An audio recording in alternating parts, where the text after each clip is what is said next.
Remise de subventions au club béninois à travers un courrier de son secrétaire général en date du mardi 13 mai. La Fédération béninoise de football informe les acteurs que le ministère des Sports va procéder à la remise des subventions aux clubs de football engagés dans différents championnats, Ligue Pro, Ligue 3, D1, D2 féminine bien sûr, le jeudi 15 mai 2025 à partir de 15 heures dans la salle polyvalente bien sûr du Palais des Congrès. La mise en place doit terminer déjà à 14 heures par rapport à cette remise. Les clubs béninois vont souffler à présent. Vous voyez, depuis le début du championnat, ces clubs sont en train de se battre. Bon, ils n'ont pas encore reçu les subventions. Vous voyez, ils sont en train de jongler avec leur petit bout de moyens. Je vais donner une stratégie à ces clubs-là. Vous voyez, le montant qu'on va vous donner, bien sûr, ce jeudi, c'est-à-dire dès demain, là, ne touchez pas à ce montant. Gardez ce montant pour la saison prochaine. Là, vous allez avoir l'argent pour dépenser jusqu'à la saison pour dépenser la saison prochaine afin qu'une nouvelle subvention ne vienne. Continuez pas à jongler avec vos dépenses jusqu'à la fin de cette saison et boucler cette saison. Même si vous devez utiliser quelque chose, n'utilisez pas tout l'argent, un petit truc. Maintenant, mettez en place des stratégies pour pouvoir rentabiliser, bien sûr, cette somme, c'est-à-dire lancer un projet sportif autour de votre club, bien sûr, pour que le projet soit rentable. Vous allez considérer ce qu'on vous a donné comme subvention là comme un prêt. C'est la deuxième stratégie, ça, pour pouvoir rentabiliser. Parce que si vous gardez l'argent à la banque, si vous ne faites pas travailler l'argent, vous n'allez pas bénéficier de cet argent-là. Donc, première méthode, vous pouvez garder l'argent. Deuxième méthode, vous pouvez faire travailler l'argent en lançant ça dans un projet rentable, s'il vous plaît. Et c'est grâce à ce projet que vous allez financer votre club. Vous voyez, je viens de vous donner des stratégies hein, parce que dans vos clubs, vous avez des directeurs sportifs. Maintenant, est-ce que ces directeurs sportifs font des boulots cruciaux? Est-ce qu'ils font un travail de fond? Ou bien ils sont là seulement? Ils doivent vous proposer, bien sûr, ces solutions, des solutions de rentabilité. Si le club n'a pas encore de boutique, vous devez penser, avec l'argent de la subvention, vous devez penser, bien sûr, bon, pourquoi pas créer des boutiques, vendre de maillots, des gadgets du club, c'est-à-dire des écharpes, même des chapeaux, parce qu'on joue tout le temps à 16h, 15h. Les clubs vont porter le chapeau. Et déjà, dès la saison prochaine, il y a la deuxième division. Ça veut dire que, bon, il y aura des matchs de 14 heures, tout ça là. Il y aura de la zizanie. Donc, pensez stratégie. N'utilisez pas tout l'argent.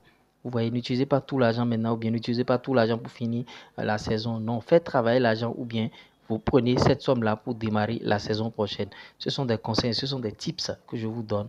Et parce que, bon, en tout cas, vous en avez véritablement besoin. Boutique de club, tout ça, la vente de maillots, vous voyez, et créer aussi des cartes de membres pour vos supporters, tout ça là, des abonnements.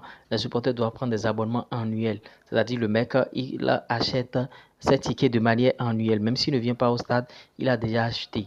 Vous voyez, et vous pouvez, avec WhatsApp aujourd'hui, vous pouvez avoir 2000 membres dans un groupe WhatsApp et tout le monde, quand un membre, bien sûr, prend son abonnement annuel, vous le mettez dans le groupe WhatsApp. Vous voyez, vous prenez votre abonnement annuel, vous le mettez dans le groupe WhatsApp, à tel enseigne que les membres du club sont aussi des associés et ils vont contribuer bien sûr à l'éclosion du club. Là, vous n'aurez plus de problèmes d'argent en matière de trésorerie. Ils ont déjà acheté leur ticket à travers l'abonnement annuel, ces 2000 personnes-là. Supposons qu'ils ont payé, comment dirais-je, tous les matchs. Supposons que vous avez 30 matchs fois le nombre de prix de tickets. Vous pouvez mettre ça à 1000 francs, ça fait 30 000. Vous intégrez le groupe. 30 000 par personne fois 2000, ça vous fait la bagatelle de combien déjà? Vous voyez, ce sont des calculs rapides. Ce sont des calculs rapides. Donc, voilà, je vous ai donné des secrets. Donc, on va poursuivre avec les autres actualités. Vous allez suivre les autres actualités. Mais avant, pour ceux qui veulent créer, bien sûr, des comptes TikTok monétisés, un seul contact, plus 229 01 53 63 87 30. YouTube monétisé, monétisation de chaîne YouTube, création de canaux digitaux, tout ce que vous voulez, publicité, promotion pour vos activités. On est là pour vous aider. Verdon et Ludogorets défait. Vous voyez, Ludogorets de Olivier Verdon s'est incliné ce mardi 13 mai 2025 à l'occasion de la 4e journée des playoffs pour le titre de la Power League face, bien sûr, à Chernomor Varma. Bien sûr, les Verts ont perdu 2-0. Restés au banc au coup d'envoi, les défenseurs béninois à disputer les 10 dernières minutes. Entrée à la 80e minute, vous voyez, une défaite sans conséquence pour Ludogorets, 81 points qui est déjà sacré champion. Sebian Soukou reste bien sûr à Urani Sport.